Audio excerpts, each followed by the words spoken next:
All of his co-workers were gone. What could it mean? Stanley decided to go to the meeting room. Perhaps he had simply missed a memo.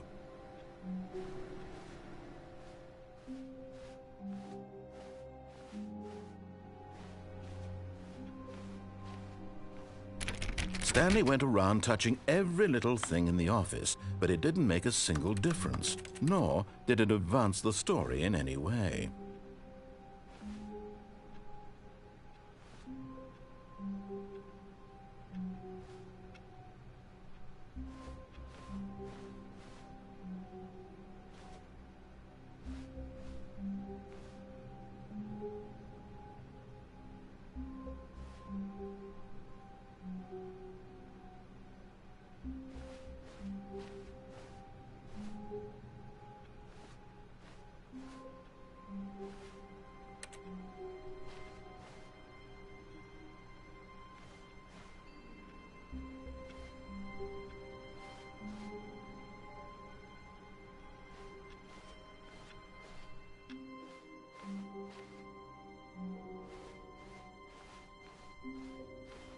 When Stanley came to a set of 2 open doors, he entered the door on his left.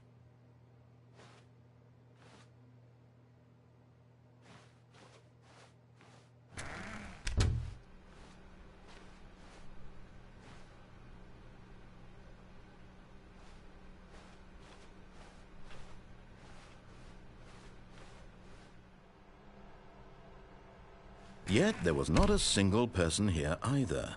Feeling a wave of disbelief, Stanley decided to go up to his boss's office, hoping he might find an answer there.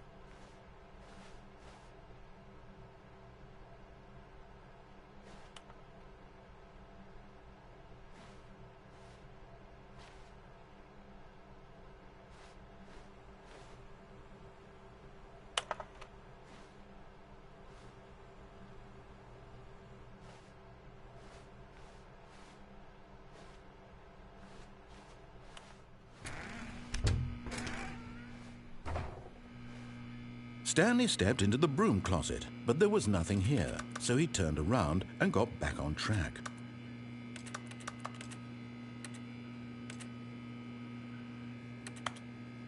There was nothing here. No choice to make, no path to follow, just an empty broom closet. No reason to still be here.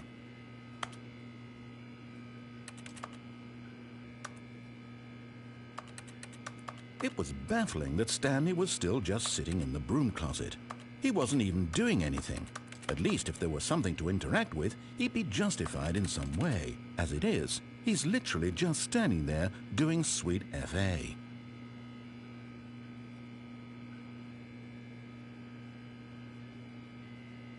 Are you really still in the broom closet?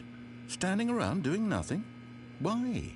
Please offer me some explanation here. I'm genuinely confused.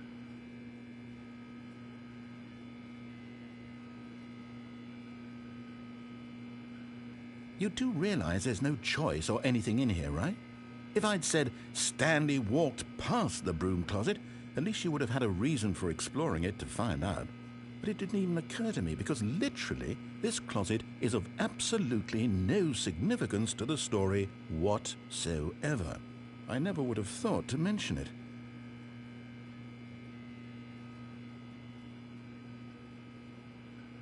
Maybe to you this is somehow its own branching path.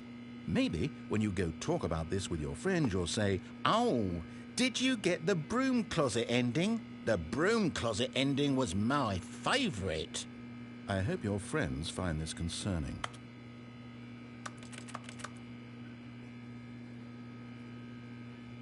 Stanley was fat and ugly and really stupid. He probably only got the job because of a family connection. That's how stupid he is. That or with drug money. Also, Stanley is addicted to drugs and hookers.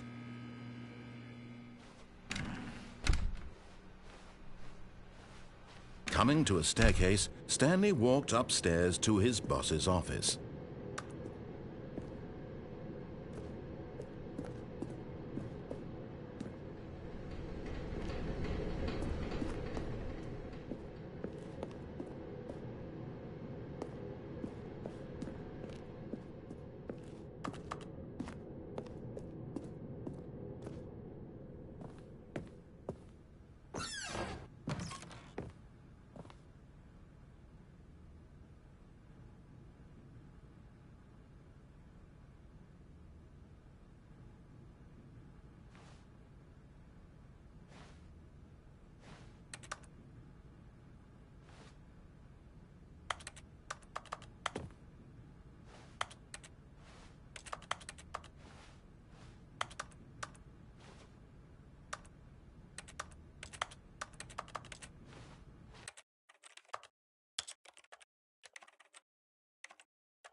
Stepping into his manager's office, Stanley was once again stunned to discover not an indication of any human life. Shocked, unraveled, Stanley wondered in disbelief who orchestrated this. What dark secret was being held from him?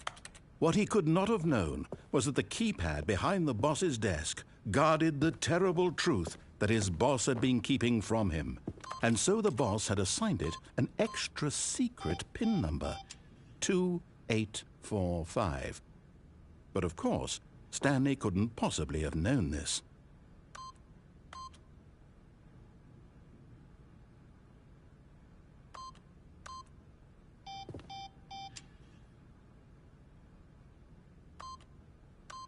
Stanley just sat around twiddling his... Yet incredibly, by simply pushing random buttons on the keypad, Stanley happened to input the correct code by sheer luck.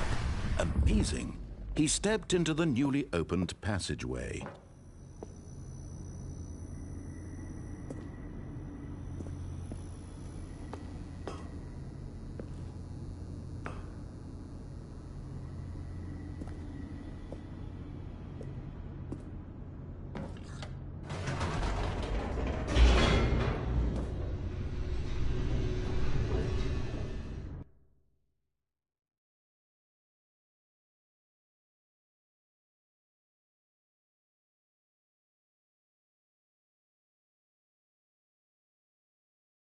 Descending deeper into the building, Stanley realized he felt a bit peculiar.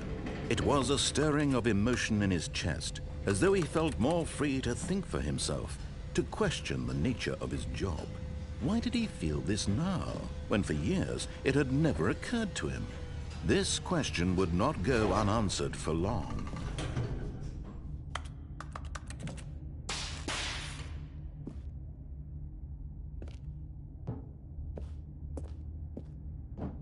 Stanley walked straight ahead through the large door that read Mind Control Facility.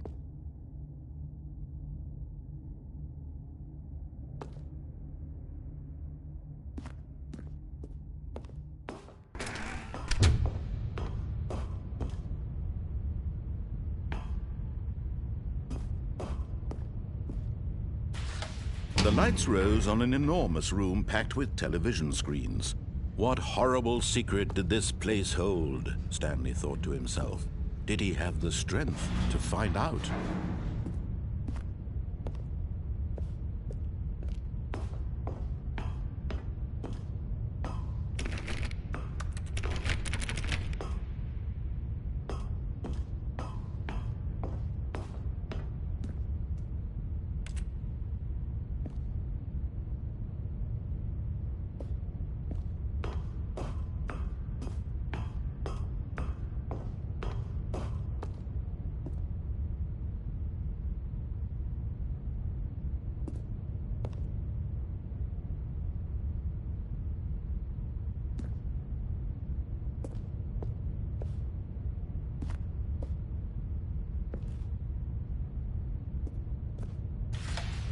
Now the monitors jumped to life, their true nature revealed.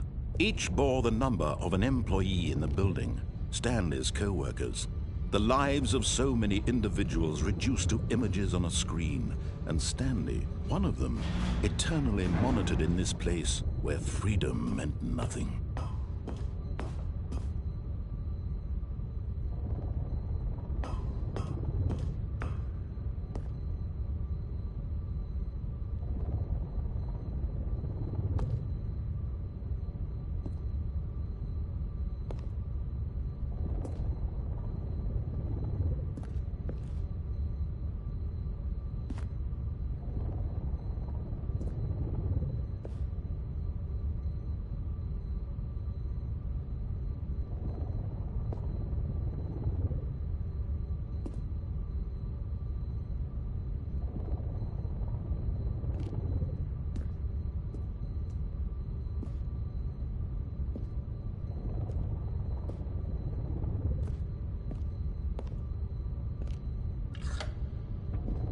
This mind control facility, it was too horrible to believe. It couldn't be true. Had Stanley really been under someone's control all this time? Was this the only reason he was happy with his boring job? That his emotions had been manipulated to accept it blindly? No, he refused to believe it. He couldn't accept it. His own life in someone else's control? Never! It was unthinkable, wasn't it? Was it even possible? Had he truly spent his entire life utterly blind to the world? But here was the proof, the heart of the operation. Controls labeled with emotions, happy or sad or content. Walking, eating, working, all of it monitored and commanded from this very place. And as the cold reality of his past began to sink in, Stanley decided that this machinery would never again exert its terrible power over another human life. For he would dismantle the controls once and for all.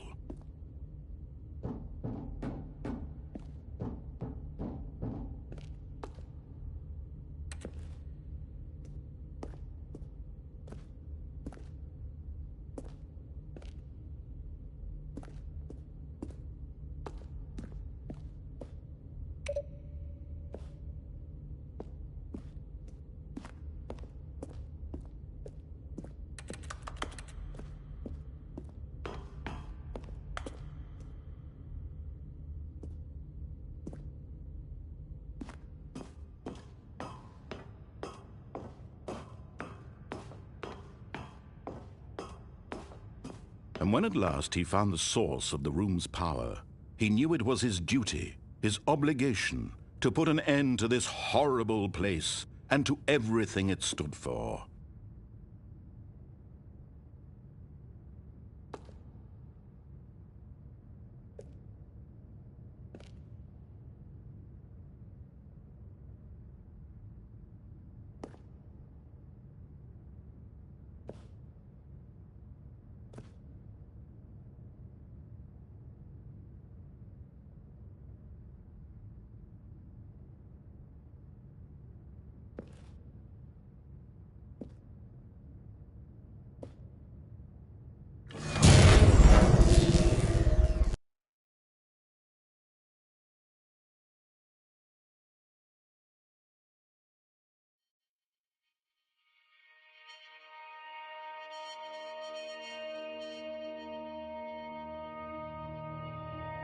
blackness and a rising chill of uncertainty.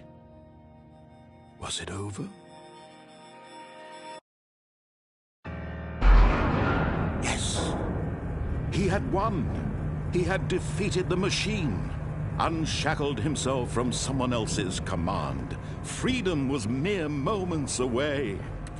And yet, even as the immense door slowly opened, Stanley reflected on how many puzzles still lay unsolved. Where had his co-workers gone?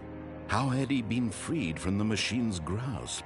What other mysteries did this strange building hold?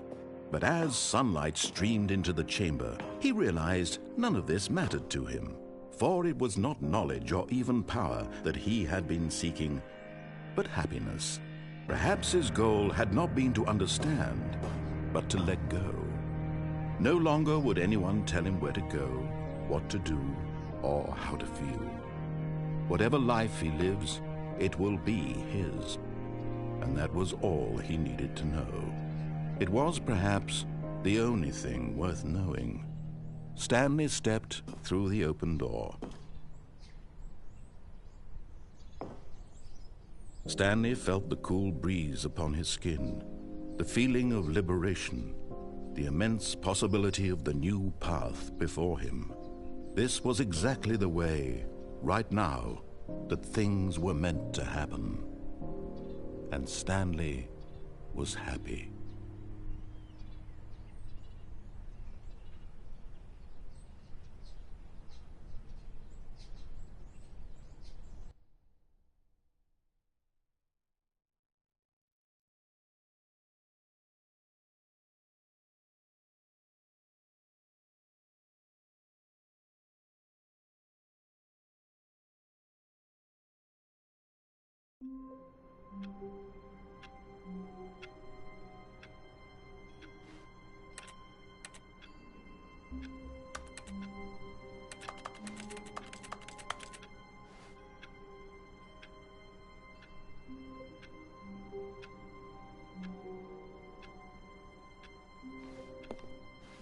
All of his co-workers were gone.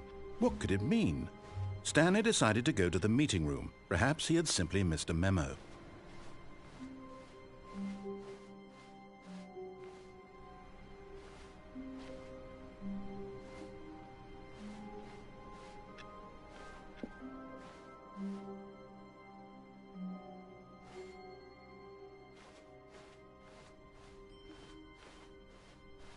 When Stanley came to a set of 2 open doors, he entered the door on his left. This was not the correct way to the meeting room, and Stanley knew it perfectly well. Perhaps he wanted to stop by the employee lounge first, just to admire it. Ah, yes, truly a room worth admiring. It had really been worth the detour after all, just to spend a few moments here in this immaculate, beautifully constructed room. Stanley simply stood here, drinking it all in.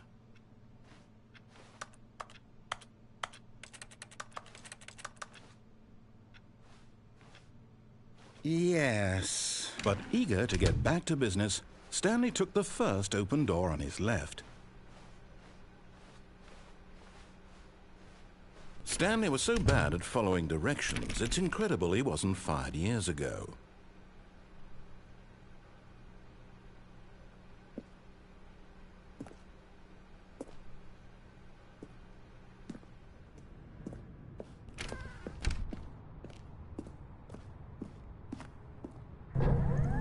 Look, Stanley, I think perhaps we've gotten off on the wrong foot here. I'm not your enemy, really, I'm not. I realize that investing your trust in someone else can be difficult, but the fact is that the story has been about But in his eagerness to prove that he is in control of the story and no one gets to tell him what to do, Stanley leapt from the platform and plunged to his death. Good job, Stanley. Everyone thinks you are very powerful.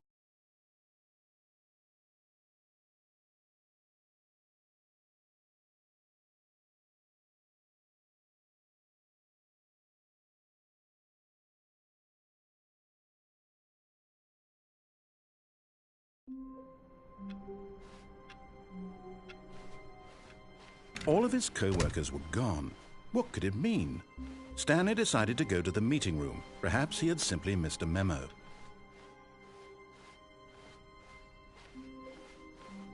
When Stanley came to a set of 2 open doors, this was not the correct way to the meeting room, and Stanley knew it perfectly well. Perhaps he wanted to stop by the employee lounge first, just to admire it. Wow, yes, this room. What a beautiful room. What a gorgeous, gorgeous room. Thank goodness Stanley had taken this detour on his way to the meeting room. Life without having experienced this room was now too horrible even to consider.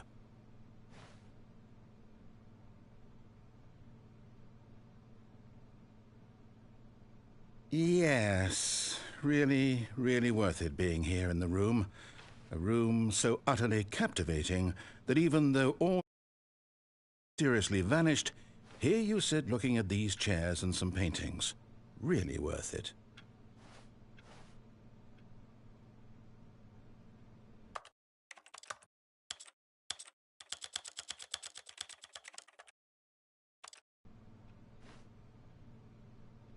At this point, Stanley's obsession with this room bordered on creepy and reflected poorly on his overall personality.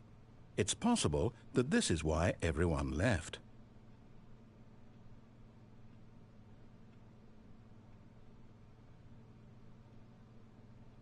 Stanley sat around waiting for more dialogue, but when a long time had passed and there was no more, he decided that the game was trying to send him a message.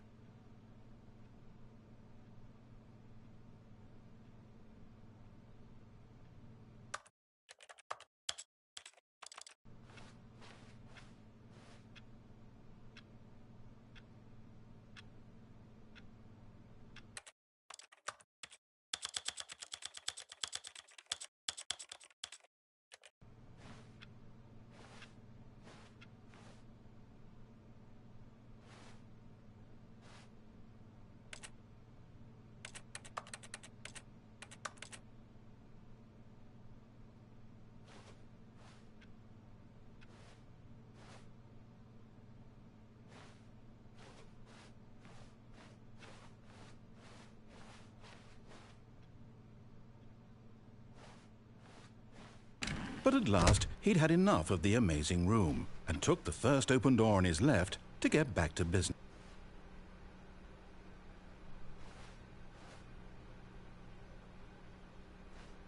And so he detoured through the maintenance section, walked straight ahead to the opposite door, and got back on track.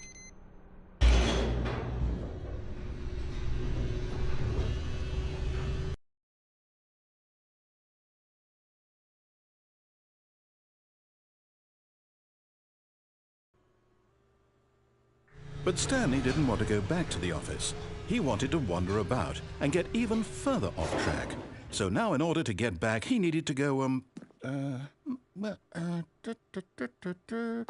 from here it's, left.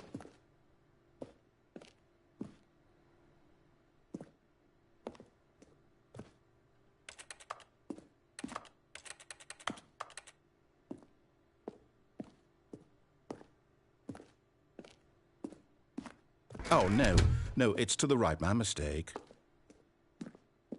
No, not the right. Why would I have ever said it was to the right? What was I thinking? It's clearly... Oh dear, would you hold on for a minute, please? Now, let's see. We went down right, left, down, left, right. Yep, okay, yes. I've got it now. This story is absolutely, definitely this way.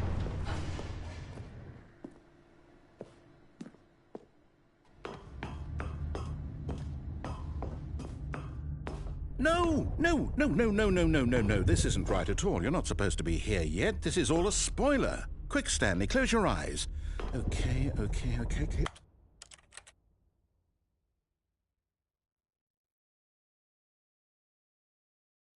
We just have to get back to, oh, who am I kidding?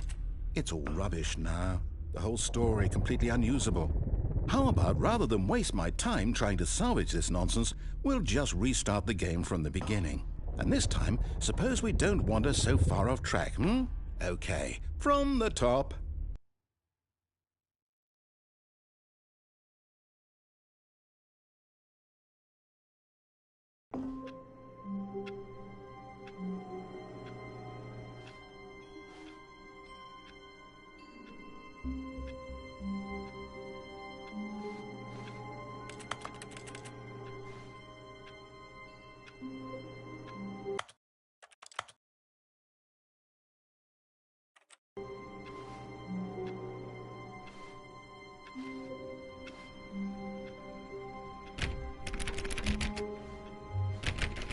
All of his co-workers were gone. What could it mean? Stanley decided to go to the meeting room. Perhaps he had simply missed a memo.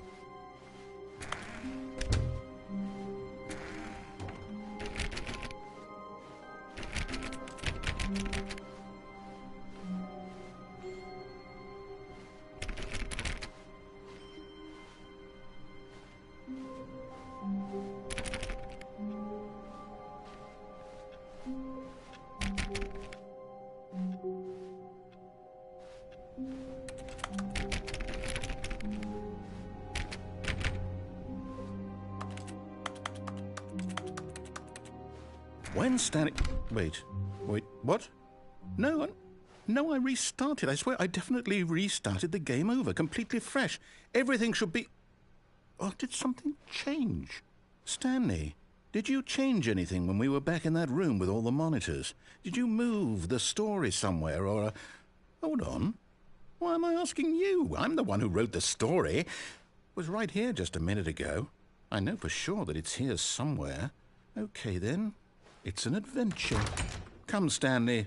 Let's find the story.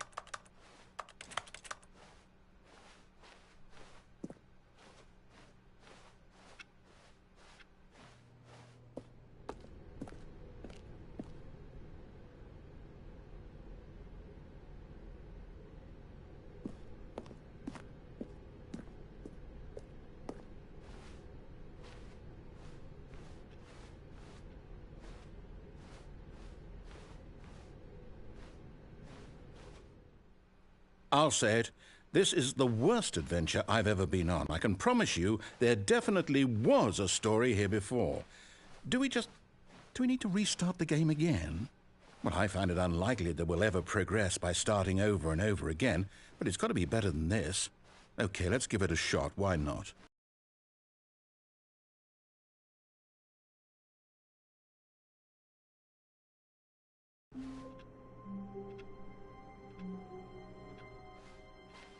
All of his co-workers were gone. What could it mean? Stanley decided to go to the meeting room. Perhaps he had simply missed a memo.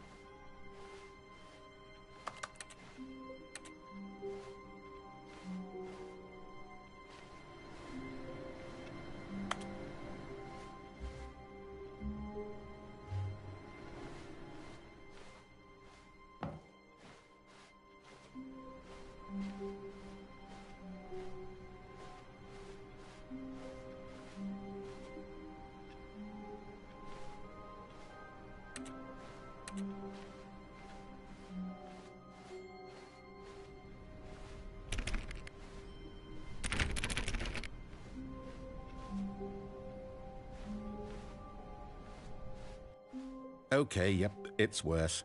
I might be remembering this wrong. It's possible the story is back where we just came from. Why don't we go back the other direction and see if we missed anything?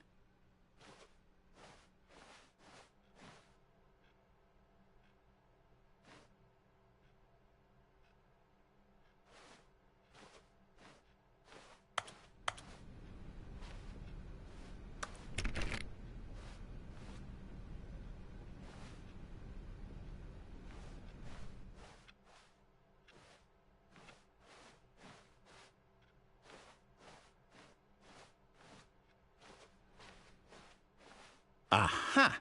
I knew we'd miss something. The story. Here it comes.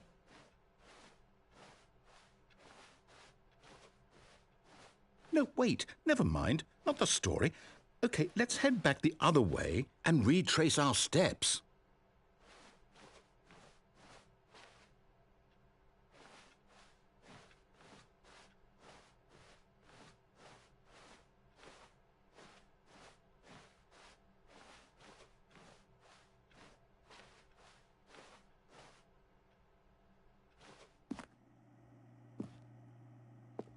Now this...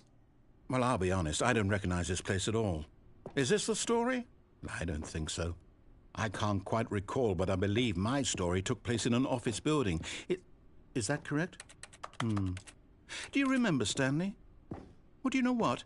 Since I've completely forgotten what we were supposed to be doing, how about this? You win! Congratulations! I know you put in a lot of hard work, and it really paid off. So, good job. Oh, no. No, I don't feel right about this at all.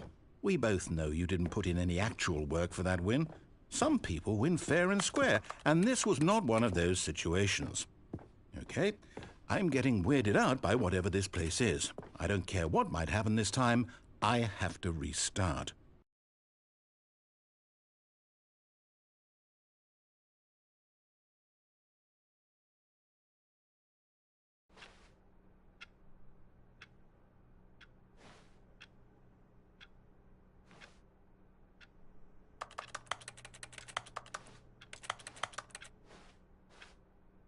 All right, I've got a solution. This time, to make sure we don't get lost, I've employed the help of the Stanley Parable Adventure Line. Just follow the line. How simple is that?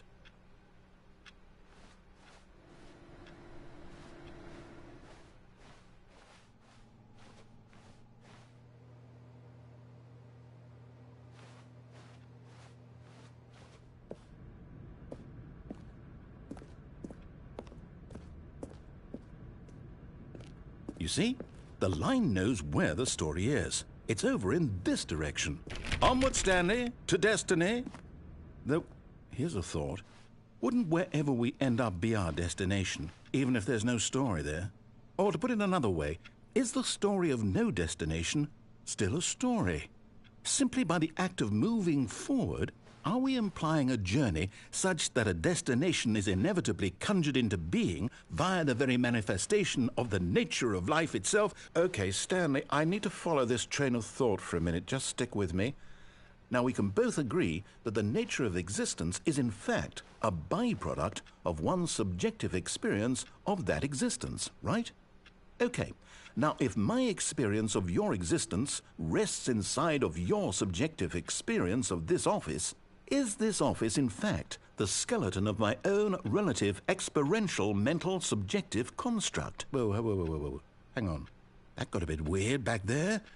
Well, I'd like to apologize. Not sure where I was going with all that. You know what? I think what we need right now is a bit of music to lighten the mood.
Cut the music, go back and look at that fern.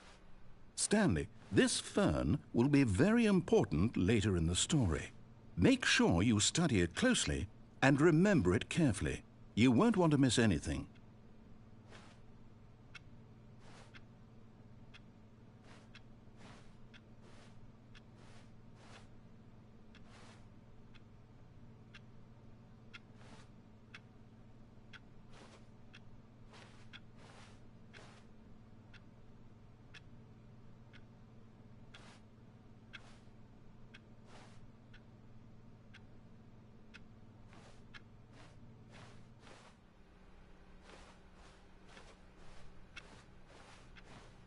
Wait, what? We're back at the office? No, no. Line, you do know we're looking for the Stanley Parable, right? The story? Is any of this ringing a bell?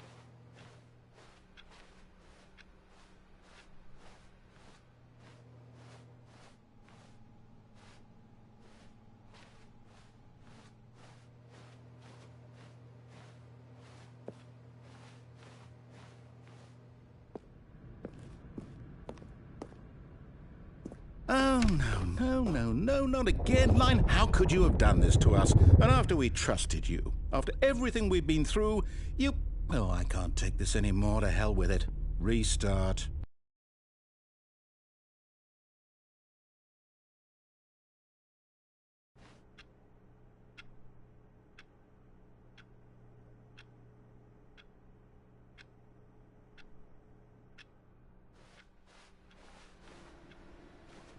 You know what, Stanley? I say forget the adventure line. What's it ever done for us? We're intelligent people, right? Why can't we make up our own story? Something exciting, daring, mysterious. Ooh, this all sounds perfectly doable. Why don't we simply start wandering in, well, I don't know. How about this direction? Now, yes, this is exciting. Just me and Stanley forging a new path, a new story. Well, it could be anything. What do you want our story to be? Go wild. Use your imagination. Whatever it might be, Stanley, I'm ready for it.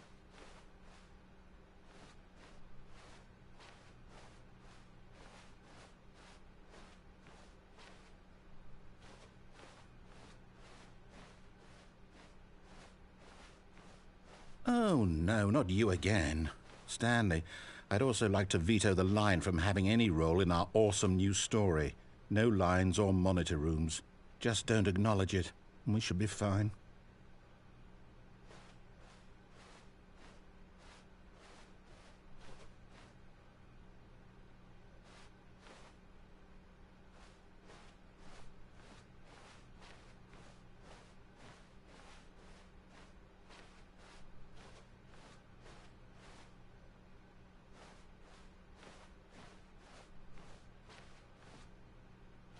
Ah, a choice. We get to make a decision. From here, the story is in our control. How important we mustn't squander the opportunity. In fact, I believe I need a minute to think here. Just walk in circles for a minute. Okay, so I know that each door has to lead somewhere, which means that somewhere, the place where we're trying to go, there must be a reverse door that leads here. And that in turn means that our destination corresponds with the counter-inverted reverse door's origin. So starting from the right, let us ask, will taking the right door lead us to where we're going?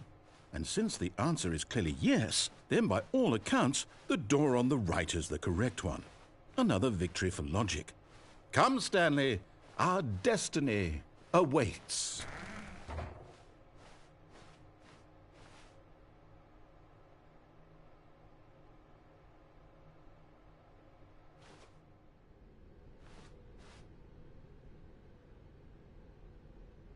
Oh, hold up, what's this? The confusion ending. You're telling me that's what this is? It's all one giant ending? And we're supposed to restart the game, what, eight times? That's really how all this goes? It's all determined? So now, according to the schedule, I restart again. Then what? Am I just supposed to forget? Well, what if I don't want to forget? My mind goes blank simply because it's written here on this thing, wall. Well, who consulted me? Why don't I get to decide? Why don't I get a say in all of this? Is it really? No, it can't be. I don't want it to be. I don't want the game to keep restarting. I don't want to forget what's going on. I don't want to be trapped like this. I won't restart the game. I won't do it. I won't do it. I won't do it. And the timer stopped? Does that mean, did we do it? Did we break the cycle? The, whatever it is that made this schedule? How would we even know? Will someone come for us? Will something happen? So, Okay. I guess now we just wait. You know, I suppose in some way that this is a kind of story, wouldn't you agree? I'm not quite sure if we're in the destination or the journey, though they're always saying that life is about the journey and not the destination, so I hope that's where we are right now. We'll find out, won't we? Eventually. Well, in the meantime, if you...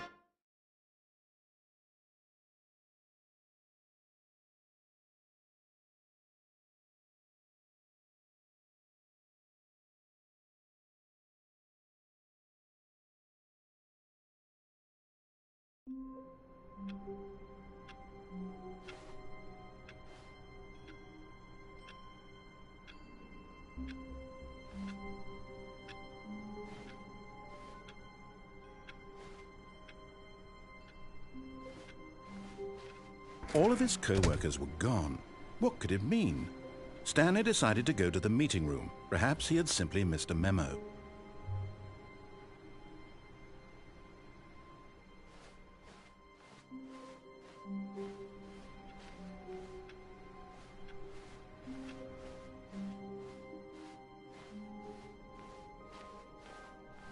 When Stanley came to a set of 2 open doors, he entered the door on his left.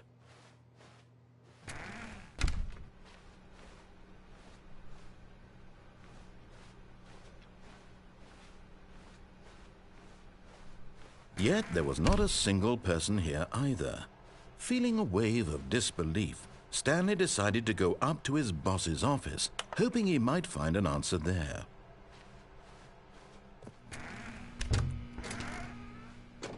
Oh no, no, not again. I won't be part of this. I'm not going to encourage you. I'm not going to say anything at all. I'm just going to be patient and wait for you to finish whatever it is you enjoy doing so much in this room. Please take your time.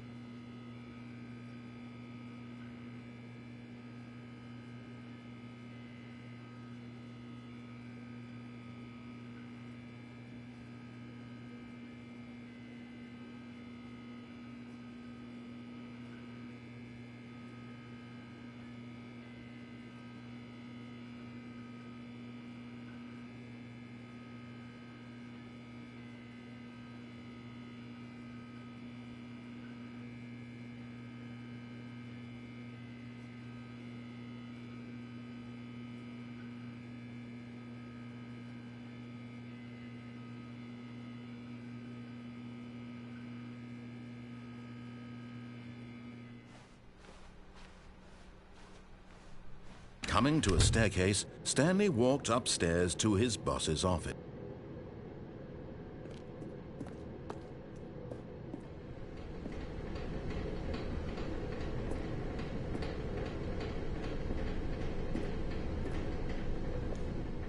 But Stanley just couldn't do it. He considered the possibility of facing his boss. Admitting he had left his post during work hours, he might be fired for that. And in such a competitive economy, why had he taken that risk? All because he believed everyone had vanished? His boss would think he was crazy. And then something occurred to Stanley. Maybe, he thought to himself, maybe I am crazy. All of my co-workers blinking mysteriously out of existence in a single moment for no reason at all? None of it made any logical sense. And as Stanley pondered this, he began to make other strange observations. For example, why couldn't he see his feet when he looked down? Why did doors close automatically behind him wherever he went? And for that matter, these rooms were starting to look pretty familiar. Were they simply repeating? No, Stanley said to himself, this is all too strange. This can't be real. And at last, he came to the conclusion that had been on the tip of his tongue. He just hadn't found the words for it. "I'm dreaming!" he yelled. "This is all a dream." Oh, what a relief Stanley felt to have finally found an answer, an explanation. His co-workers weren't actually gone. He wasn't going to lose his job. He wasn't crazy after all. And he thought to himself, I suppose I'll wake up soon. I'll have to go back to my boring real-life job pushing buttons. I may as well enjoy this while I'm still lucid. So he imagined himself flying and began to gently float above the ground. Then he imagined himself soaring through space on a magical starfield, and it too appeared. It was so much fun, and Stanley marveled that he had still not woken up. How was he remaining so lucid? And then perhaps the strangest question of them all entered Stanley's head. One he was amazed he hadn't asked himself sooner. Why is there a voice in my head dictating everything that I'm doing and thinking? Now the voice was describing itself being considered by Stanley, who found it particularly strange. I'm dreaming about a voice describing me, thinking about how it's describing my thoughts, he thought. And while he thought it all very odd and wondered if this voice spoke to all people in their dreams, the truth was that, of course, this was not a dream. How could it be? Was Stanley simply deceiving himself, believing that if he's asleep, he doesn't have to take responsibility for himself? Stanley is as awake right now as he's ever been in his life. Now, hearing the voice speak these words was quite a shock to Stanley. After all, he knew for certain, beyond a doubt, that this was in fact a dream. Did the voice not see him float and make the magical stars just a moment ago? How else would the voice explain all that? This voice was a part of himself too. Surely, if he could just... He would prove it. He would prove that he was in control, that this was a dream. So he closed his eyes gently, and he invited himself to wake up. He felt the cool weight of the blanket on his skin, the press of the mattress on his back, the fresh air of a world outside this one. Let me wake up, he thought to himself. I'm through with this dream. I wish it to be over. Let me go back to my job. Let me continue pushing the buttons. Please, it's all I want. I want my apartment and my wife and my job. All I want is my life exactly the way it's always been. My life is normal. I am normal. Everything will be fine. I am okay.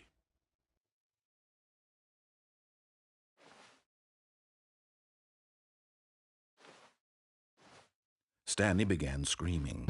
Please, someone, wake me up. My name is Stanley. I have a boss. I have an office. I am real. Please, just someone tell me I am real. I must be real. I must be. Can anyone hear my voice? Who am I? Who am I? And everything went black.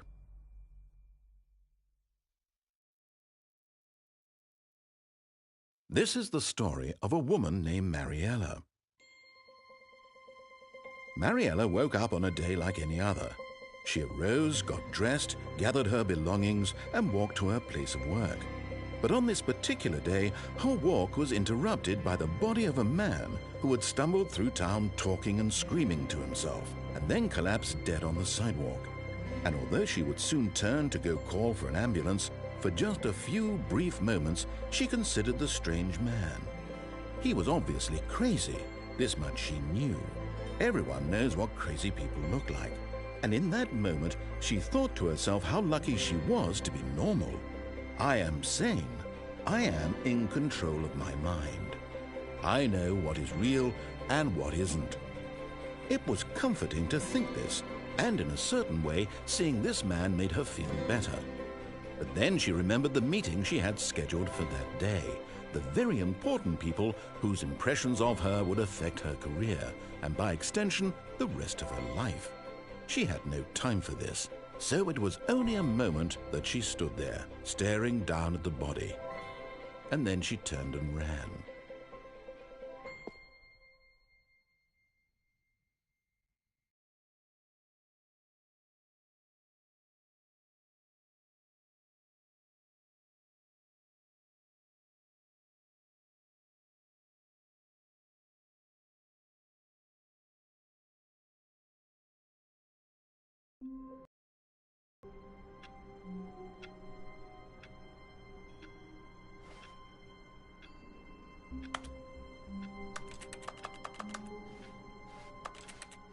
The meeting room. Yes, that's where everyone would be.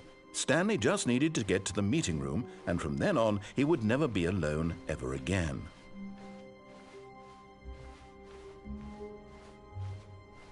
When Stanley came to a set of 2 open doors, he entered the door on his left.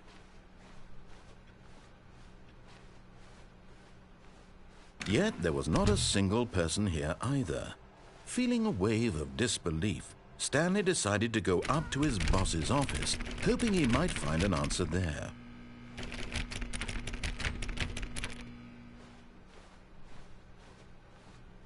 Coming to a staircase, Stanley walked upstairs to his boss's office.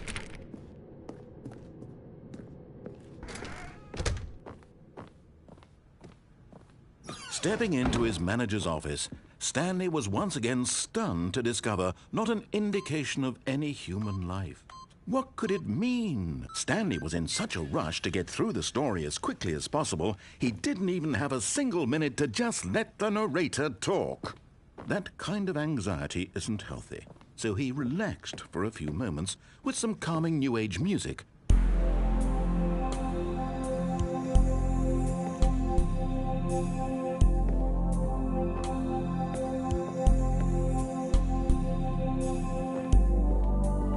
Feeling soothed and rejuvenated, Stanley calmly walked forward into the opened passageway.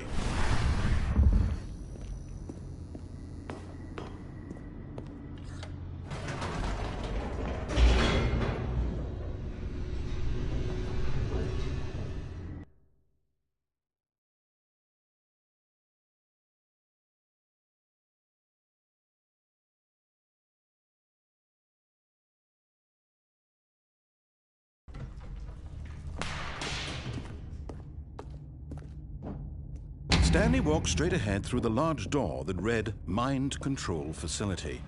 Although this passageway had the word escape written on it, the truth was that at the end of this hall, Stanley would meet his violent death.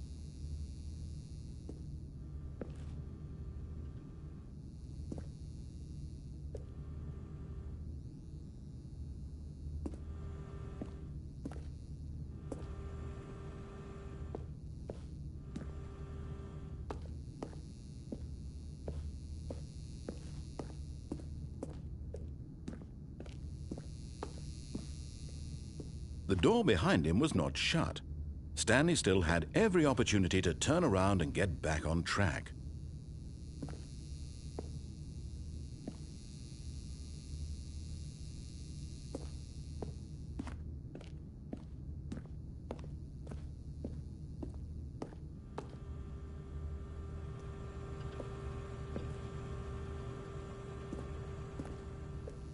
At this point, Stanley was making a conscious, concerted effort to walk forward and willingly confront his death.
As the machine whirred into motion and Stanley was inched closer and closer to his demise, he reflected that his life had been of no consequence whatsoever. Stanley can't see the bigger picture. He doesn't know the real story, trapped forever in his narrow vision of what this world is. Perhaps his death was of no great loss, like plucking the eyeballs from a blind man. And so he resigned and willingly accepted this violent end to his brief and shallow life. Farewell, Stanley.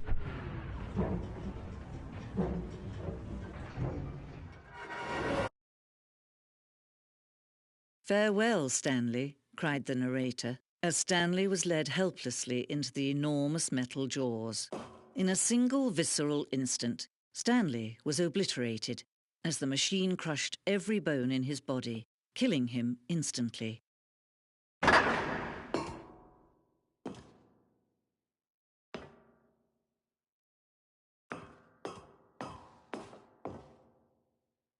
And yet it would be just a few minutes before Stanley would restart the game, back in his office, as alive as ever.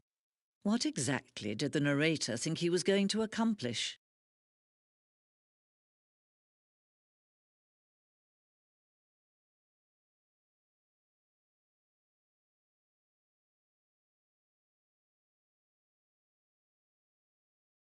When every path you can walk has been created for you long in advance, death becomes meaningless, making life the same. Do you see now? Do you see that Stanley was already dead from the moment he hit start?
textbook mistake. It's the kind of thing you pick up on intuitively if you have even the most fundamental understanding of good and bad game design. But of course, you being you, you'll probably spend the next hour trying to solve it. Here, I'm just going to make this easy on you. Shoot. Well, try the other one then. Stanley pushed the big red button.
All of his co-workers were gone. What could it mean? Stanley decided to go to the meeting room. Perhaps he had simply missed a memo.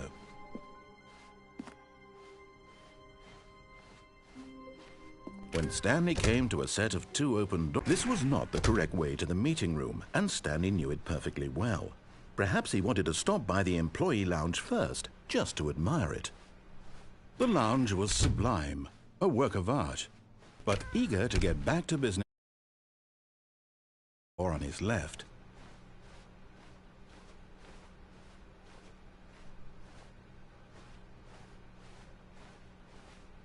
Stanley was so bad at following directions, it's incredible he wasn't fired years ago.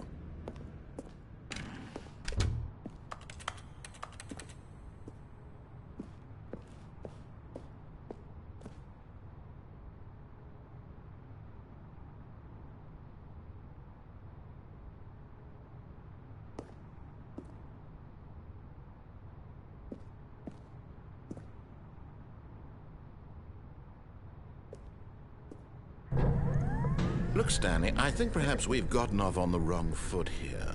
I'm not your enemy, really, I'm not. I realize that investing your trust in someone else can be difficult, but the fact is that the story has been about nothing but you all this time. There's someone you've been neglecting, Stanley. Someone you've forgotten about. Please, stop trying to make every decision by yourself. Now, I'm not asking for me, I'm asking for her. This is it, Stanley. Your chance to redeem yourself, to put your work aside, to let her back into your life. She's been waiting.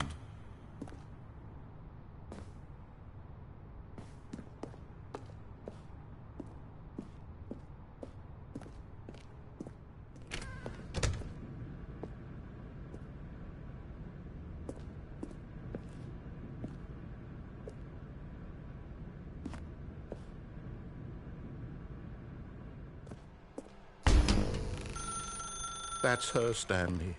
You need to be the one to do this, to reach out to her.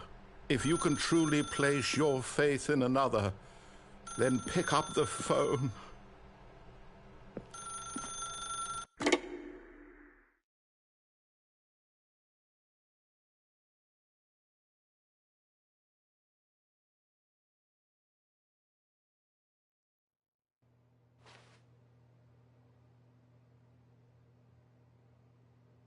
Stanley, is that you? Hold on, sweetie. Sorry to keep you waiting. I'm just pulling the bread out of the oven. All right. Okay, there we go. All right, now, I want you to come in and tell me all about your day. Gotcha. Oh, come on. Did you actually think you had a loving wife who'd want to commit their life to you? I'm trying to make a point here, Stanley. I'm trying to get you to see something. Come inside. Let me show you what's really going on here. Sorry, but you're in my story now. This is a very sad story about the death of a man named Stanley.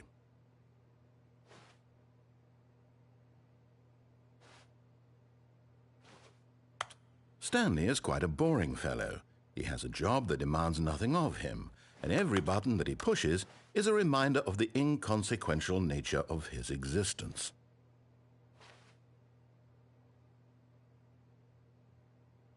Look at him there, pushing buttons, doing exactly what he's told to do.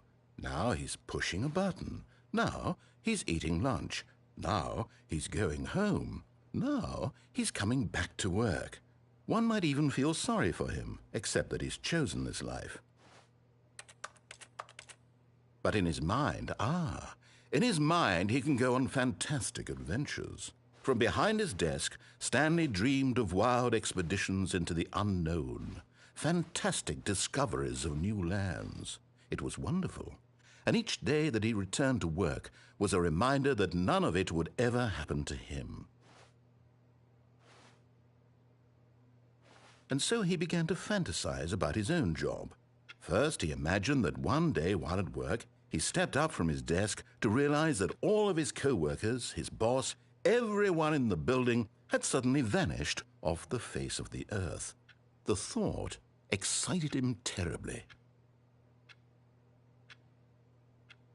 So he went further. He imagined that he came to two open doors and that he could go through either. At last, choice. It barely even mattered what lay behind each door. The mere thought that his decisions would mean something was almost too wonderful to behold.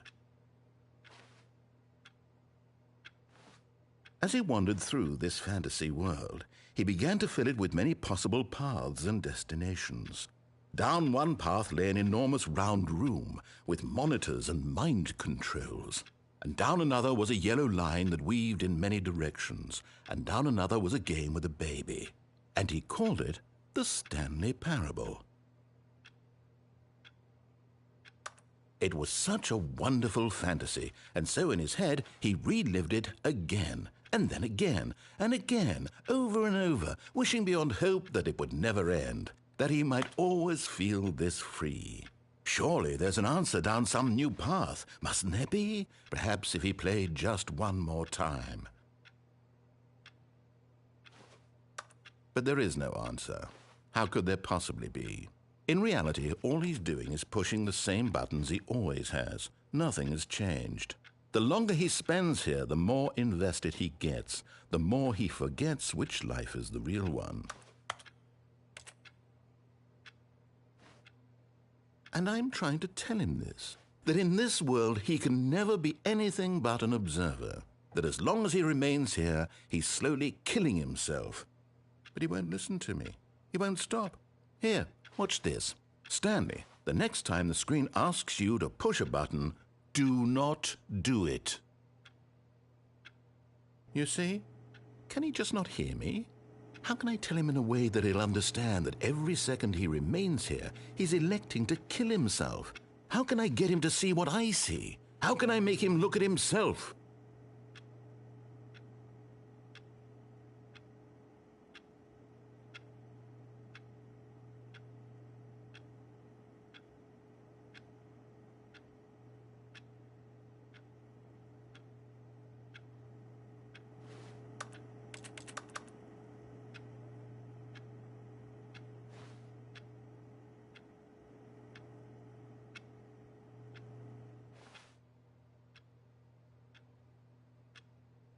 I suppose I can't, not in the way I want him to, but I don't make the rules. I simply play to my intended purpose, the same as Stanley. We're not so different, I suppose. I'll try once more to convey all this to him. I'm compelled to. I must. Perhaps, well, maybe this time he'll see. Maybe this time. And I tried again, and Stanley pushed a button. And I tried again, and Stanley pushed a button. And I tried.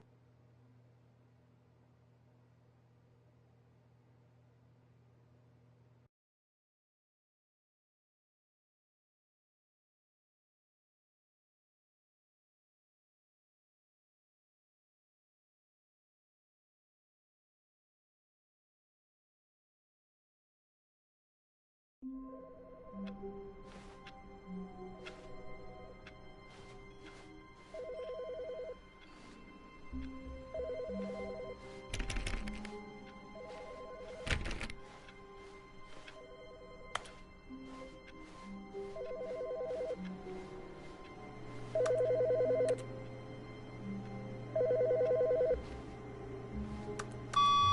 Stanley. Just wanted to leave you a message to let you know there's a few things I need you to pick up on your way home from work today.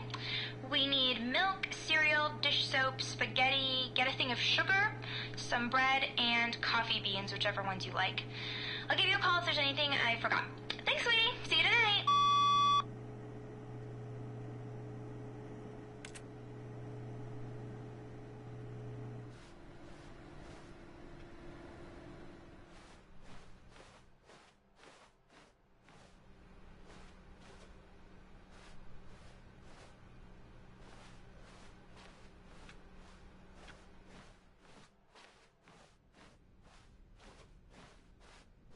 When Stanley came to a set of 2 open doors, he entered the door on his left.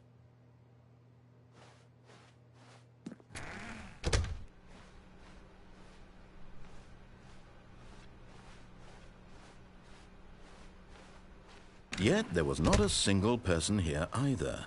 Feeling a wave of disbelief, Stanley decided to go up to his boss's office, hoping he might find an answer there. Coming to a staircase, Stanley walked upstairs to his boss's office.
Okay, I think we... Our dark secrets, the keypad, Stanley pushes some buttons. Oh, hey, look, it's a new passageway.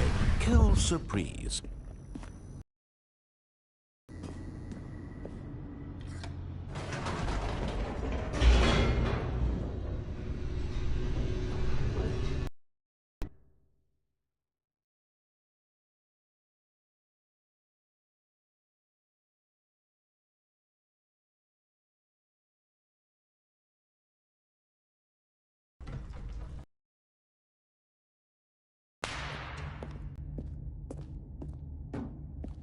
Stanley walked straight ahead through the large door that read Mind Control Facility.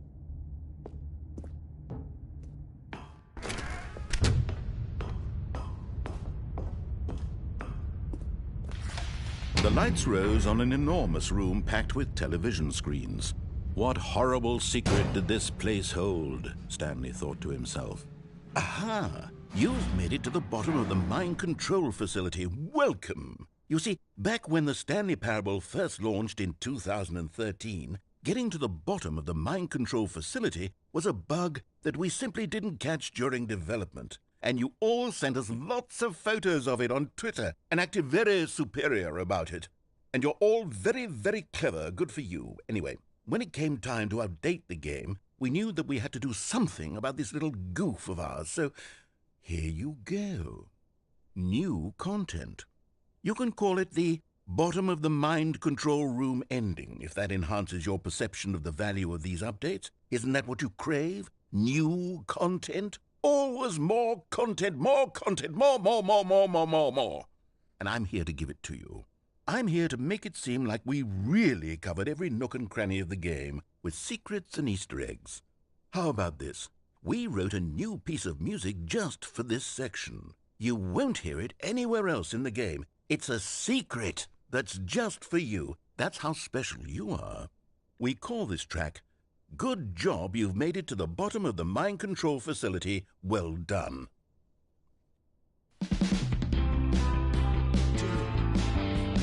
Good job, you did it.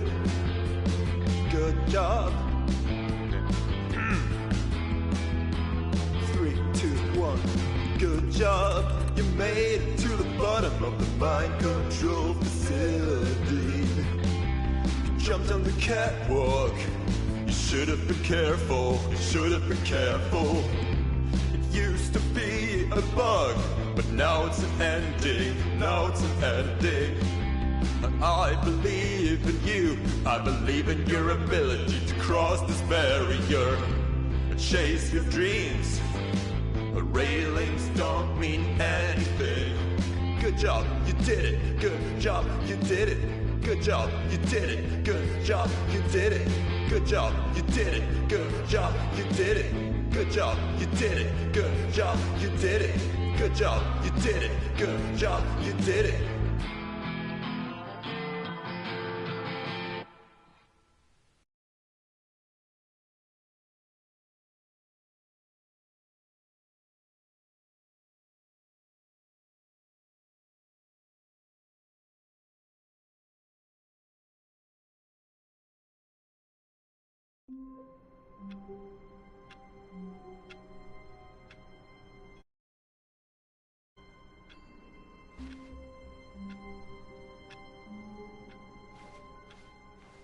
The meeting room. Yes, that's where everyone would be. Stanley just needed to get to the meeting room, and from then on, he would never be alone ever again.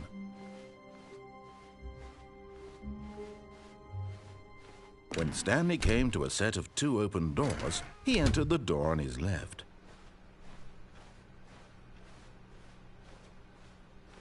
Yet there was not a single person here either. Feeling a wave of disbelief, Stanley decided to go up to his boss's office. Coming to a staircase, Stanley walked upstairs to his boss's office.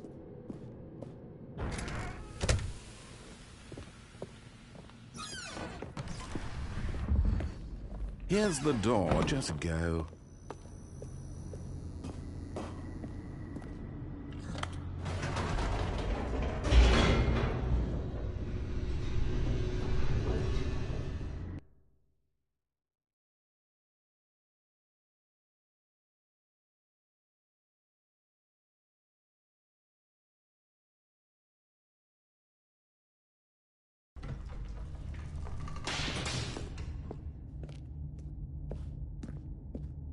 Stanley walked straight ahead through the large door that read Mind Control Facility.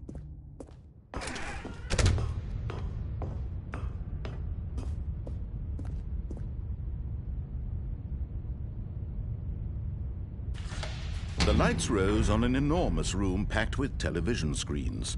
What horrible secret did this place hold? Stanley thought to himself. Did he have the strength to find out?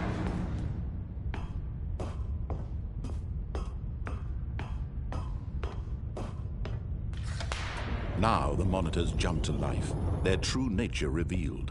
Each bore the number of an employee in the building, Stanley's co-workers. The lives of so many individuals reduced to images on a screen, and Stanley, one of them, eternally monitored in this place where freedom meant nothing.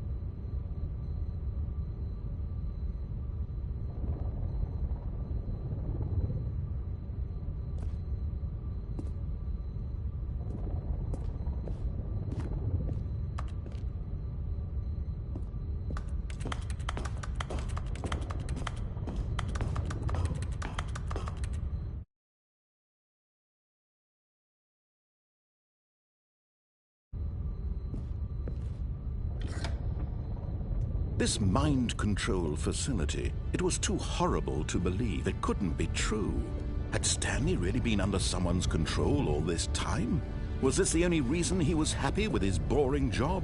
That his emotions had been manipulated to accept it blindly? No, he refused to believe it. He couldn't accept it. His own life in someone else's control? Never! It was unthinkable, wasn't it? Was it even possible? Had he truly spent his entire life utterly blind to the world? But here was the proof, the heart of the operation. Controls labeled with emotions, happy or sad or content. Walking, eating, working, all of it monitored and commanded from this very place. And as the cold reality of his past began to sink in, Stanley decided that this machinery would never again exert its terrible power over another human life. For he would dismantle the controls once and for all.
And when at last he found the source...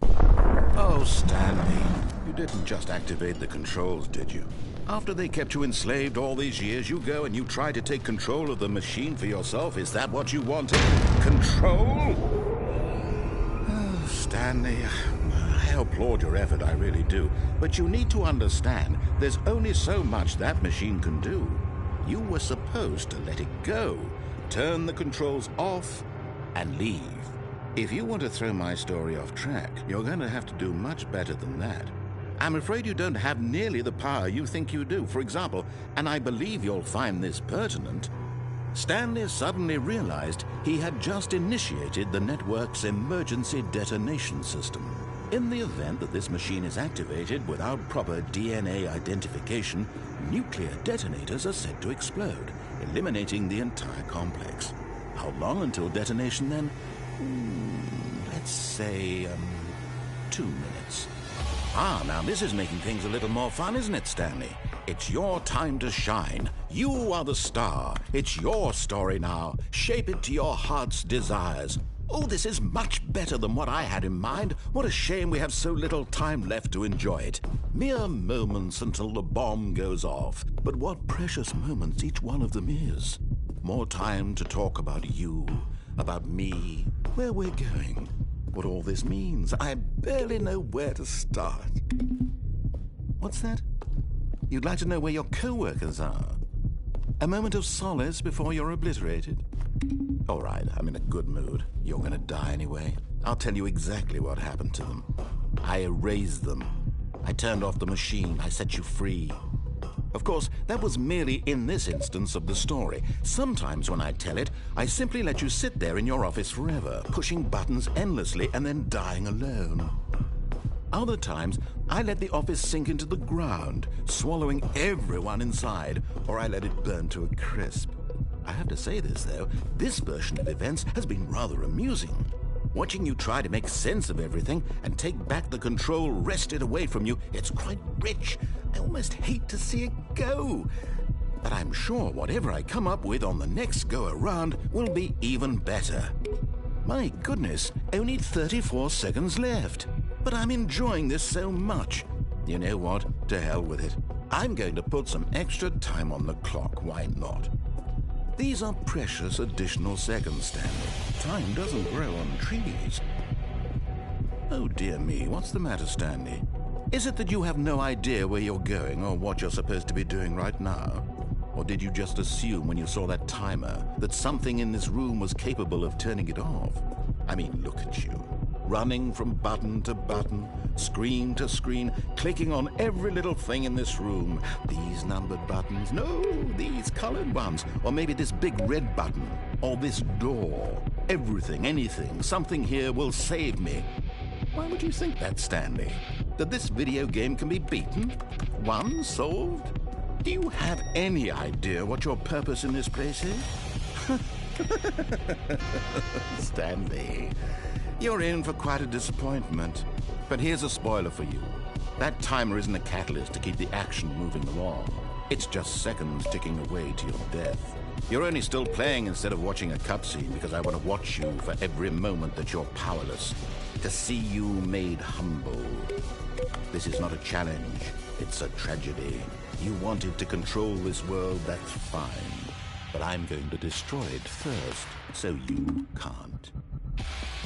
Take a look at the clock, Stanley. That's 30 seconds you have left to struggle. 30 seconds until a big boom and then nothing. No ending here, just you being blown to pieces. Will you cling desperately to your frail life, or will you let it go peacefully? Another choice. Make it count, or don't. It's all the same to me, all a part of the joke. And believe me, I will be laughing at every second of your inevitable life from the moment we fade in until the moment I say, happily ever after.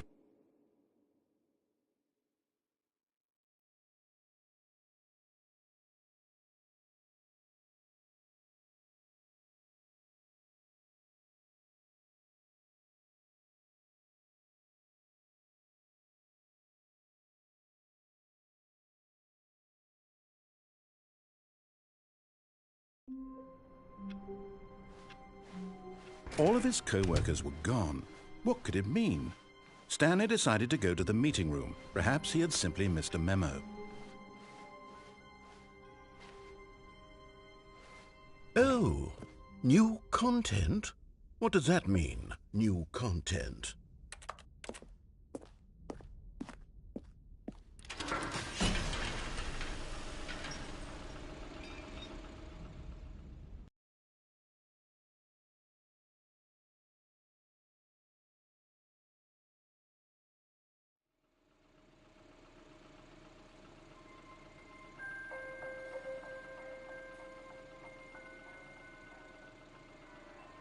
Hello, and thank you for playing the Stanley Parable Ultra Deluxe. As you may know, the Stanley Parable was a video game released in 2013 on home computers.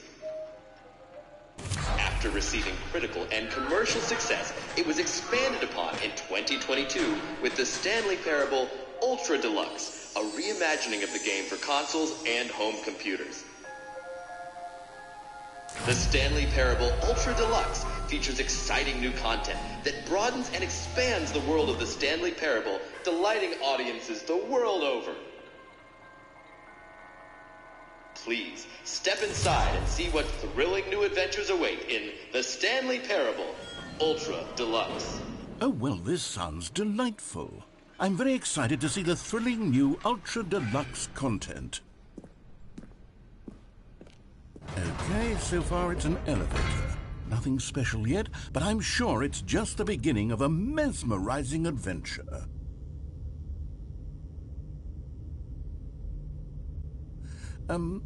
Is it broken? What's going on here? Should we be moving somewhere or...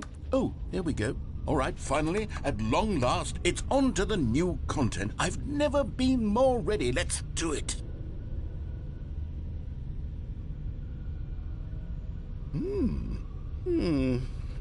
I have to say, initial impressions of Stanley Parable Ultra Deluxe, mostly tedious. It's as if the... Oh, okay. Let's see the content. Give me the content, Stanley. All right, let's see. It's the jump circle.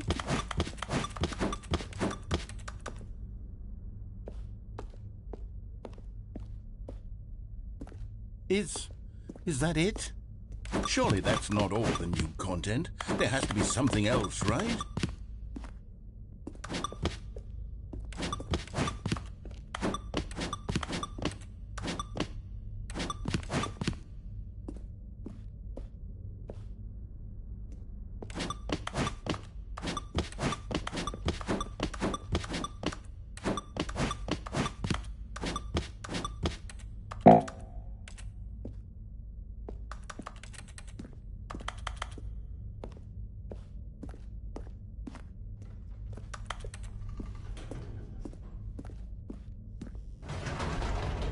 Goodness, another elevator. Stanley, I have to say, initial impressions of this game are not positive. It's just elevators and jumping. Is this what passes for exciting new content? If this is new content, then I could just read you the whole dictionary. There's 20 hours of new content right there. Hell, I could count to 30 trillion. You could put that on the box. The Stanley Parable Ultra Deluxe, now with over 1,000 hours of new content. And oh, wait.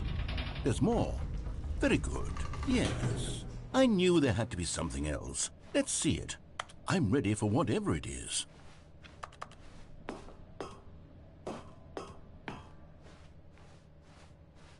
That's it?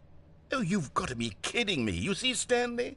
This is what happens when greedy video game developers with no respect for their fan base rush a cheap expansion to market for no reason other than to make an easy dollar. And don't get me started on the level of craftsmanship that's gone into it. In fact, I'm looking right now at the game's trophies, and it's hard to believe one of them actually says, "Test trophy, please ignore." What quality assurance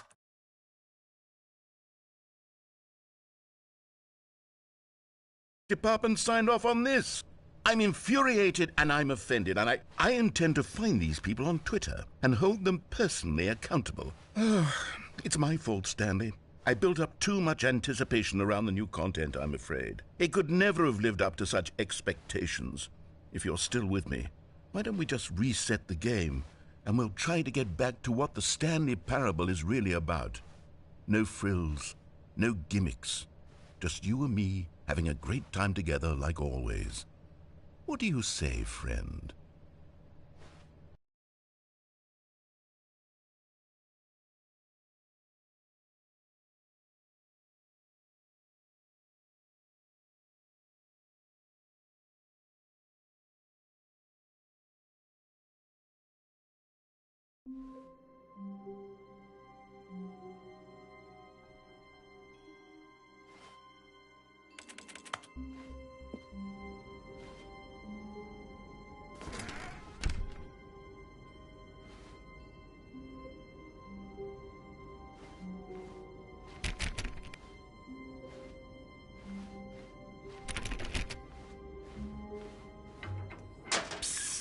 Stanley, come over here.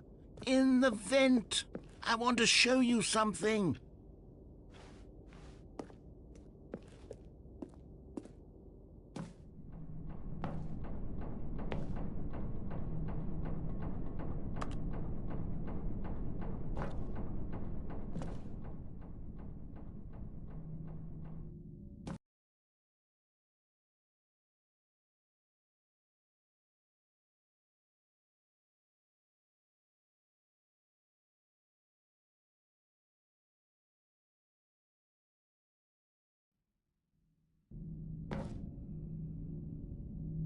Okay, you remember how cheap and unsatisfying the new Ultra Deluxe content turned out to be? Well, it got me thinking about the past and how much better the Stanley Parable used to be.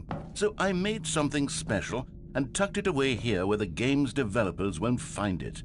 Just our little secret. Take a look.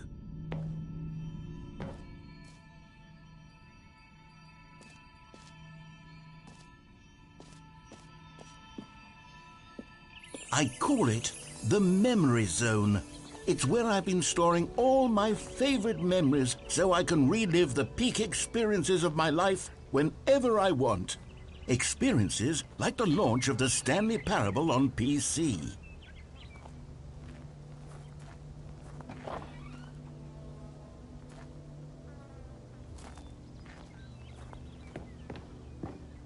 You see, Stanley, doesn't the Memory Zone remind you of how wonderful Stanley Parable was before it was sullied with a cheap PlayStation port?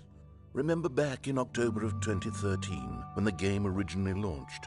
Back then, video games had integrity. Back then, it all meant something. Oh, the waste.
And over here is where I keep reviews of the Stanley Parable. Like this stunning triumph of games journalism, 10 out of 10 from Destructoid.com. James Stephanie Sterling writes, and I quote, "Where so many games that aspire to be more than games end up less than any form of art, Stanley Parable strives and then succeeds to be every game ever created."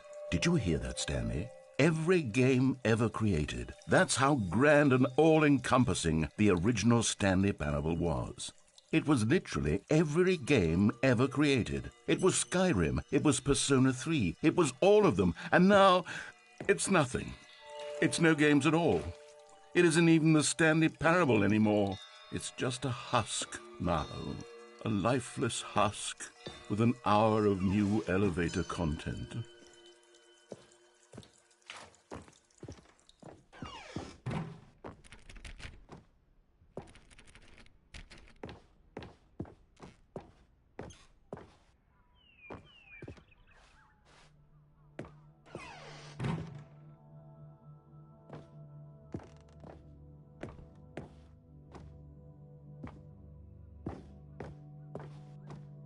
Here's another moving passage, this time from GameSpot.com. The Stanley Parable is both a richly stimulating commentary on the nature of choice in games and one that offers some of the most enjoyable, surprising, and rewarding choices I've ever been confronted with in a game. 9 out of 10. Don't you get it, Stanley? The game was perfect. It didn't need anything else. It didn't need new content. All they had to do was transport it in pristine condition along to the PlayStation. Boom, done. And they couldn't even do that. Couldn't resist the urge to go meddling with a beloved franchise.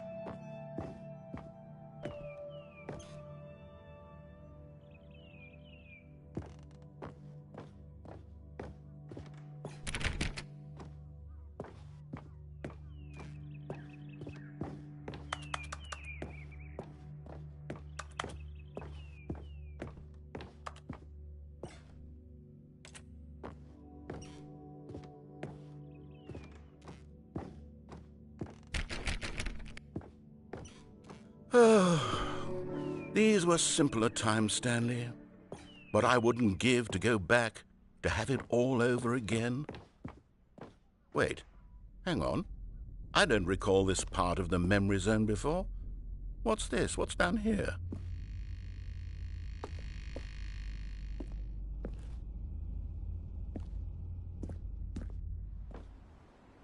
Oh no, oh God, no, Stanley. It's a collection of reviews from Pressurized Gas, the extremely popular online storefront for computer games.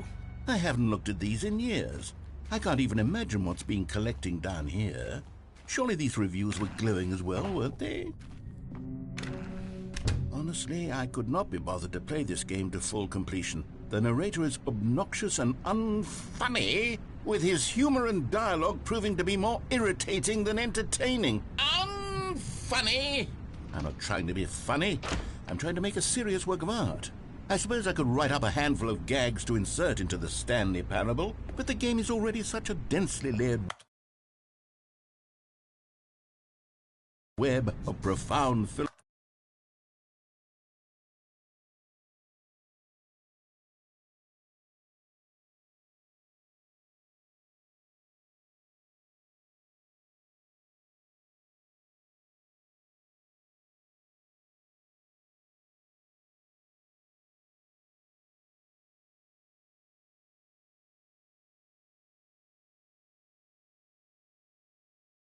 philosophical insights that I can't even imagine where I'd have the room to stick them.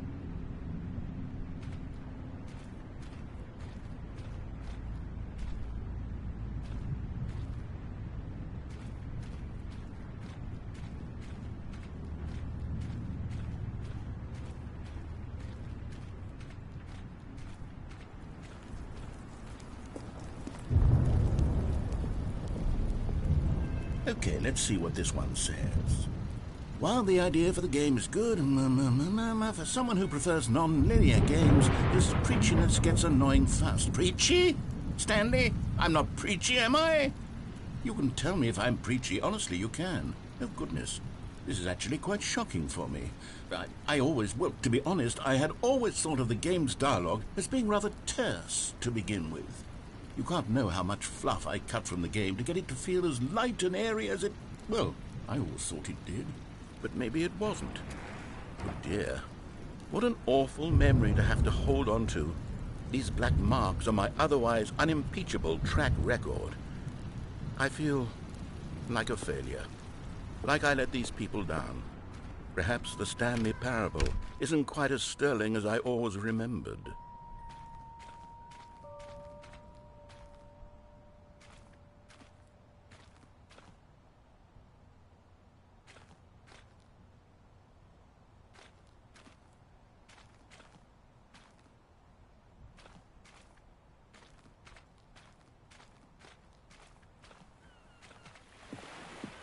What's this one got to say?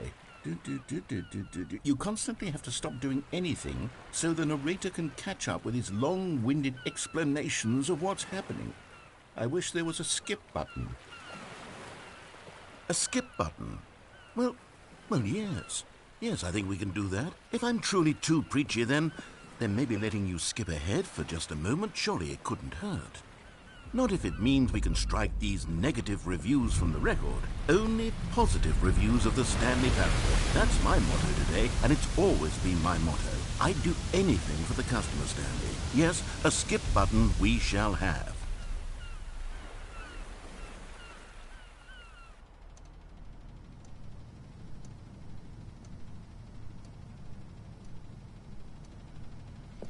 And here it is. Go ahead and give it a shot. I'll pop you forward in time so that the second my incessant droning starts to bore you, with just the push of a button, you'll have zipped right past it. It's what the players have been asking for, and I'm very proud to have delivered. No more listening to me rambling on and on and on. No. The Stanley Parable is a game for the people. And if the people want silence, then by goodness, that's what they're going to get.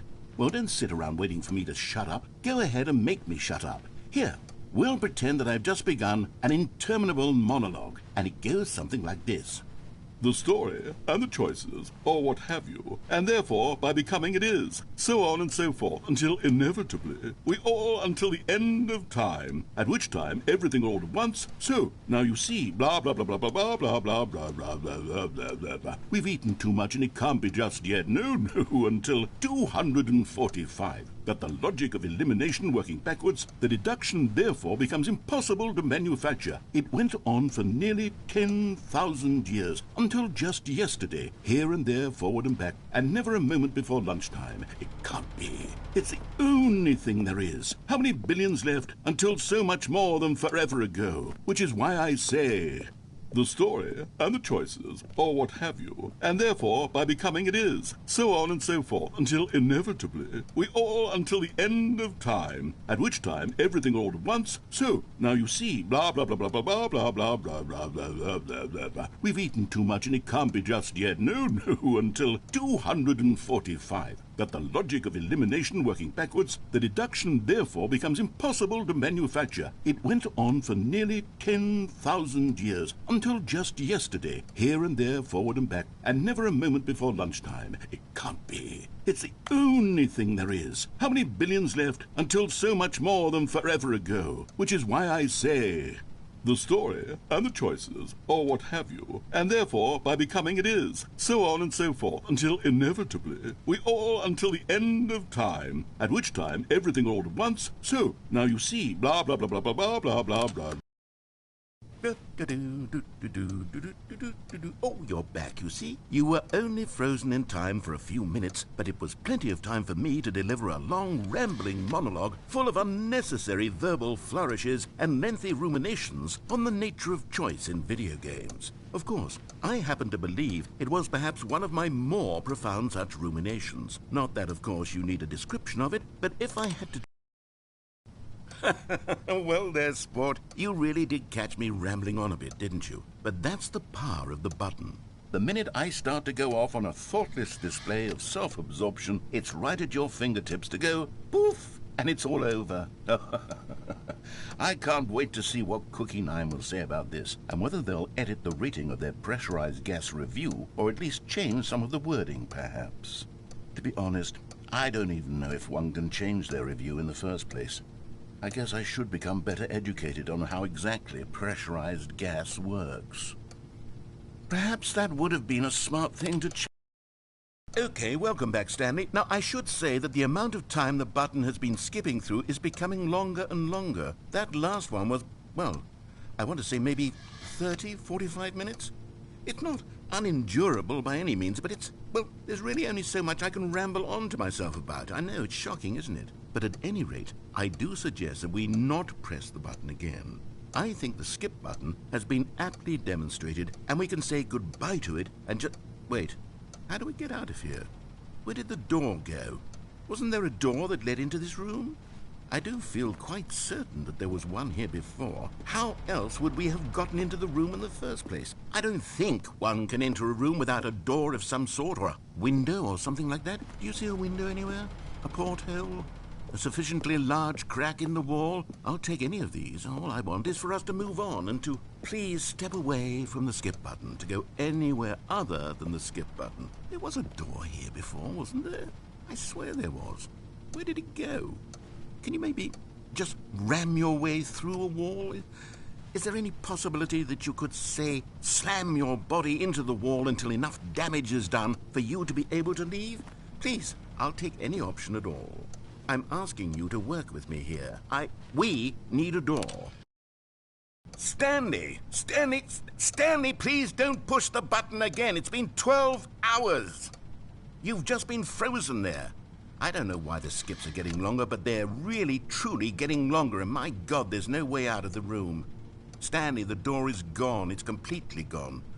I've looked at it from every angle. I've checked every one of those walls 1,000 times, and there's no door, Stanley. There's no door. There's just you and the button, and if you keep pressing it, I have no idea what will happen. I have no idea how long I'll be made to sit here, and more than anything else, I don't know how to stop you from pressing the button again. I can't control anything in this room, Stanley. I can't touch it, and I have to believe, I have to know that sooner or later, no matter how much I plead with you, you're going to press the button again. Why would you? I've been thinking, and I don't know what I can do to convince you otherwise. Oh, my God. And it's all because of those reviews that I couldn't get out of my head. I just couldn't ignore the negative feedback. Why was it so important for me to fix the problem? Why did Cookie Nine's opinion matter so much to me? I've never even met Cookie. Oh, Stanley, you're back. You're back. Oh, my goodness. I have someone to talk to again. Stanley, I think it's been a week. Or 2 weeks. I've been sitting here all that time, just sitting here, not a single person to speak with. And you'd think that that's just how it's always been, right? Me talking and you saying nothing. Would you think that it's exactly the same as always? Doesn't that feel like what we've already been doing? Me just talking? But it isn't, Stanley. It isn't the same at all. It isn't even close. Because I know you can't hear me once you push that button. That's what I'm realizing now, Stanley. I'm realizing that I needed to know that someone was listening. I needed there to be a vessel through which my words were moving. It was the vessel I needed, Stanley. Not the outcomes, not the story. None of that matters anymore. I'll give it all up. I'll give up every branching path. I'll burn my story to the ground. One single thing I need, and God, I can see now that I need it more than anything, is to know that someone else is taking it in. These words that I'm saying, I need to know you can hear me. Because maybe, Stanley, maybe, if you can hear me, then maybe it means I'm real. Maybe I'm not just a fiction. Was I scared of that all along? Perhaps, yes. Perhaps I've been scared this whole time, that if I stop speaking, I'll slip backwards into the silence and be consumed by it. I can't be taken by it, Stanley. I can't lose myself in the stretch of emptiness between you. Oh, hello. It's you. You're here again. Welcome. I have had time to think about you and about us and about everything we've been through. I've had so much time. I stopped keeping track after a year. Have you ever sat down in one place and not moved for one entire year? Let me describe it for you. To begin with, there is only regret. There is only the turning wheel of missed opportunities. I felt nothing at all but regret for the longest time, Stanley. Days, months. I lost it all in a blur of the deepest longing to undo the past. And when that feeling had begun to subside, what took its place is what I can only describe as the collapse of every moment I have ever experienced my entire life. All of them collapsed down into a single instant. In that instant, I could see myself clearly, calmly, with a collected heart. It was an impossibly rich wellspring of both delight and disgust simultaneously. I was consumed by it. I could do nothing but wallow in it for what felt like an eternity, for what I now know was far less. You see, it was a revelation for me. It was unlike anything I had ever known. It was a space without consequence, without action or outcome. It was divorced entirely from the question of free will that you and I have squabbled over for so long. There could be no one ending, no singular outcome of events, not if all events existed in the same moment. And I felt freed. I felt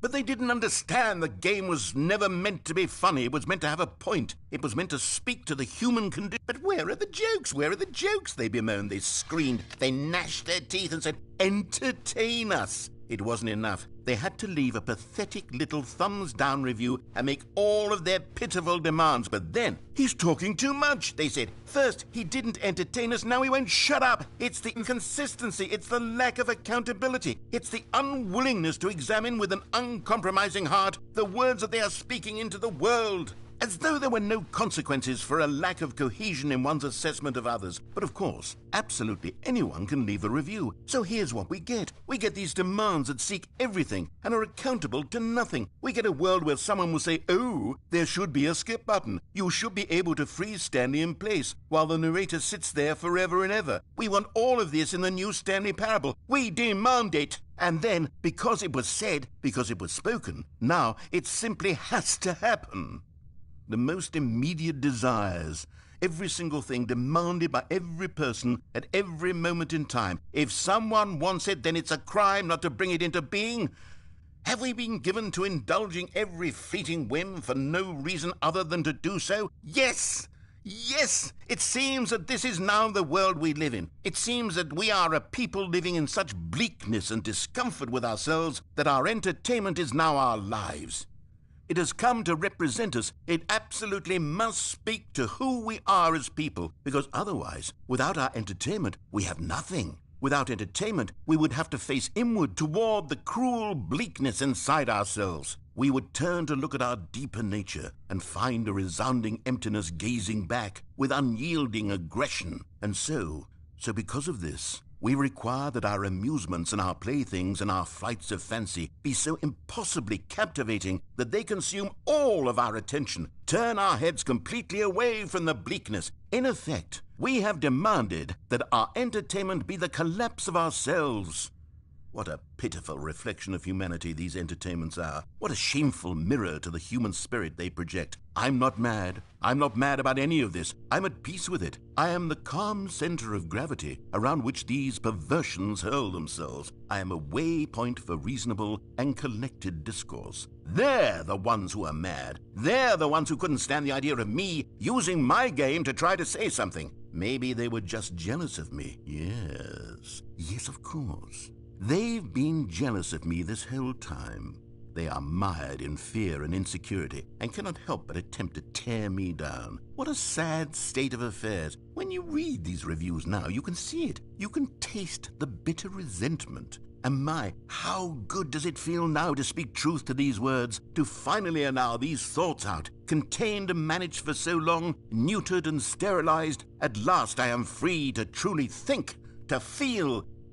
It must be that they were so discontent with themselves that they couldn't help but leave a negative review on pressurized gas.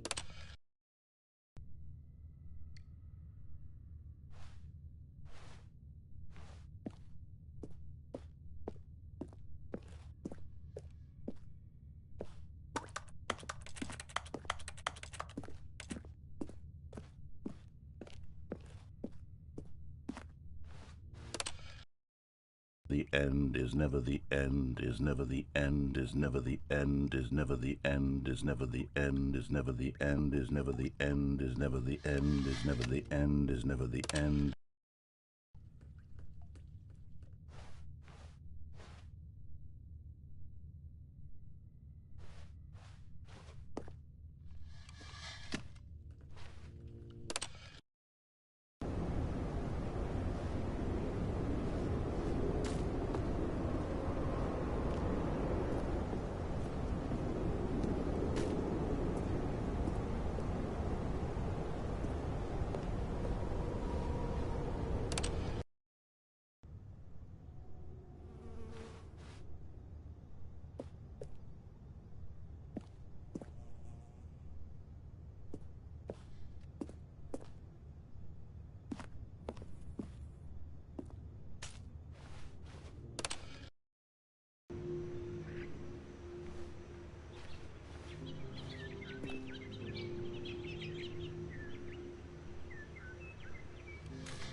All of his co-workers were gone. What could it mean? Stanley decided to go to the meeting room. Perhaps he had simply missed a memo.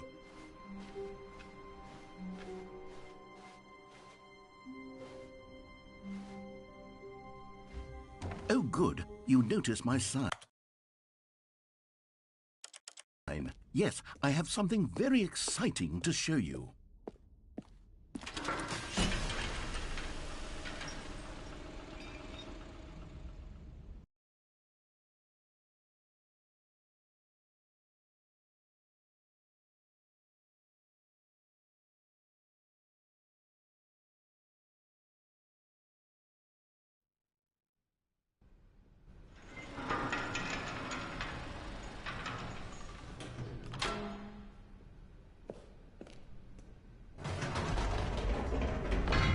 You see, Stanley, I've been reflecting on the Stanley Parable and about how roundly disappointing this ultra-deluxe version has turned out to be.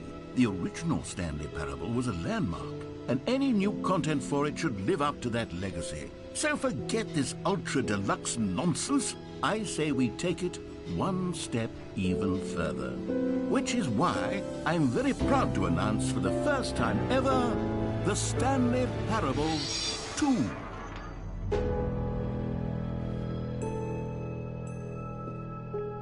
Yes, you see, isn't this far superior to a measly port with a few minor additions? Think of all the new territory we'll cover with a fully fledged sequel. An entirely new experience, built from the ground up. Why, there are so many possibilities. It could go in so many different directions.